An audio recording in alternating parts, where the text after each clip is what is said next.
Tulo ko yung nasakyan naming taxi nung galing kami ng Cubao. Bakit? Cubao to Pasay, inarkila ng 700. Oh. Sabi ko, sir, di pwede, may metro ka naman eh. Tapos? Tapos sa kanya, alam mo naman, bawal yan, arkilahin mo kami. Tapos? Hindi na nagreklamo. Sabi ko, sir, ano na lang, hindi naman kami kuripot, dagdagan na lang namin. Yan. Di po ba? Wag lang kontratahin. Wag lang kontratahin. Kung sabog ito. Ito, mabanggaman. Bakal lang, at sumubuhay ka pa. At saka sure po na may insurance. Doon. Basta bawat tumba doon, tumakilid ka. Akala ko pa may insurance din sila. Wala, tipi lang karamihan yan.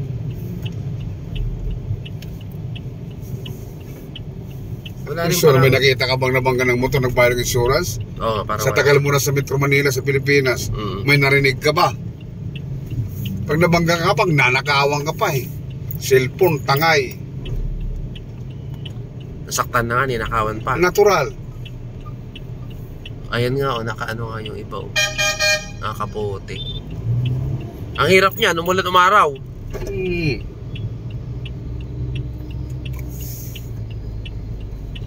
Tapos gusto-gusto naman ng ospital na bibiya yung motor na nagpakaulan.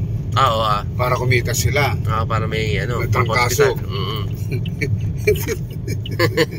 Parang alam mo hindi, negosyo naman talaga mga hospital. Alam ko may kota-kota pa mga doktor dyan may kota-kota sila para sa taxi ka sumakay, wala kang problema, sundok pa doon, aircon pa.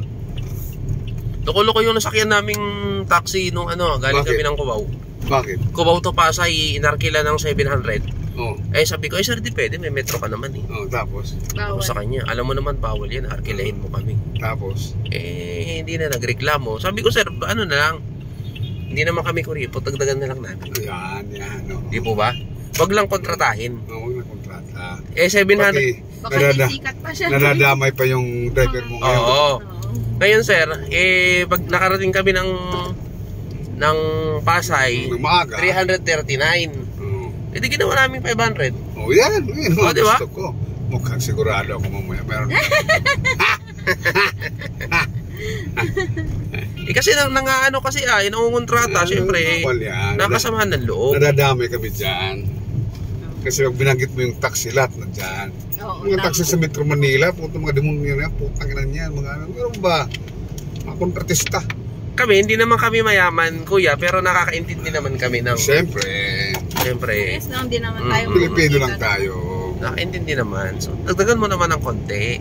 Kaya ako, pag sinabi mong Budiel, arte, maliwanag ako. Saan? Itza? Puro yung arte ito. Ang mahirap ko isakay yung mga Chinese na mga bago, Koreano. Hindi marunong mag-English. Ibig sabihin, nung active pampogo, madami kayong sakay. Ng mga ganun. Nako. Ano? Baka nga maging China ng Pilipinas. Dati madami. Ngayon sa Muradisha, lahat yan puro Chinese. Double Dragon. Basta yung dyan sa Quirino, puro China na yung dyan. Ibig sabihin, malaking bagay din pala na nawala yung Pogo. Kung pag-uusapan natin yung batas, kung illegal yan mo, bawal. Pero pag pag-uusapan natin yung income ng mga katulad sa amin, malaki. Kumikita kami doon.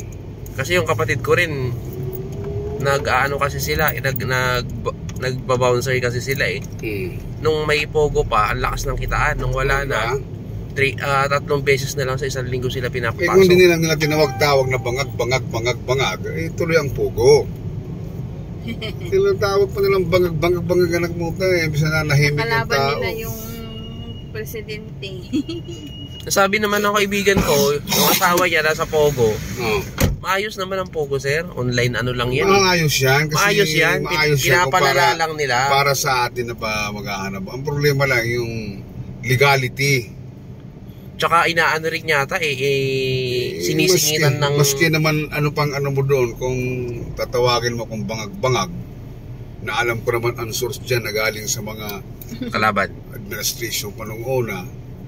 Bakit mo, porque naman tinulungan mo kay palibing yung tatay ko, tawagin mo ko ng bangag araw-araw, na lang. Hindi, kung pinalibing nila si Marcos Senior, kasalanan na nila yon. Pinalibing mo Oo, diba? Uto-uto ka pala.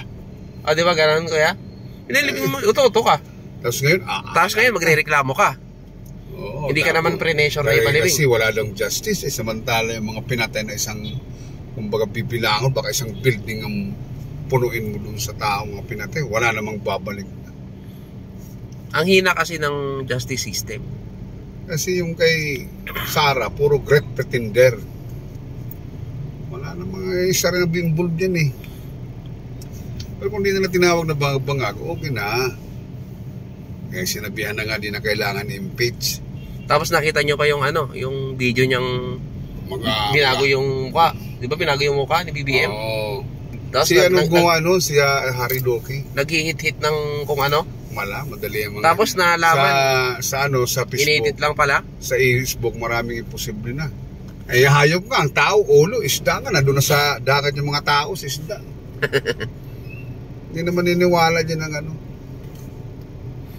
yung sa kanyang yung sa kanyang pagsalita niya ngayon, napapatayan niya si Bongbong. Yung sinabi na sa madadali.